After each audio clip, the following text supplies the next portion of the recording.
बिस्मिल्लाहिर्रहमानिर्रहीम। अभी मैंने अफसोस से मैं कहूँगी प्राइम मिनिस्टर की तकरीर सुनी कोरोना वायरस के हवाले से, और ये समझ नहीं आया मुझे दो तीन बातें कि अगर लॉकडाउन के खोलने से कोरोना वायरस फैला है और ये बात उनको पहले से पता थी, तो उन्होंने लॉकडाउन को इतना गैर संजीदा तौर पर क्यों ट्रीट किया।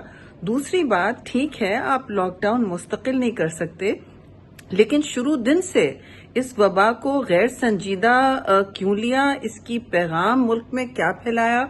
ईद की शॉपिंग के लिए आपने मुल्क खोल डाला और गदर की तरह ये वबा फैल रही है, आग की तरह फैल रही है। मुझे बताएं कि अब जो कह रहे हैं कि हम हॉटस्पॉट्स में बंद करेंगे, स्मार्ट लॉकडाउन करेंगे, स्मार्ट लॉकडाउन के लिए आप टाइगर फोर्स इस्तेमाल करेंगे? क्या ये मुल्क की लॉ एनफोर्समेंट एजेंसीज का मुतबादिल होगी?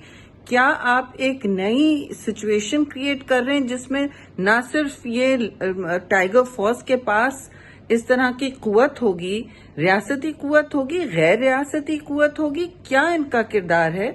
और मेरा आखिरी सवाल ये है कि ये करेंगे क्या फिर जब ये खुद वबा से एक्सपोज होंगे और एसओपीज के हवाले से इधर कोई रोकथाम नहीं होगी, उन पर कोई रोकथाम नहीं होगी, तो फिर ये बच्चे क्या करेंगे? ये नौजवान नस्ल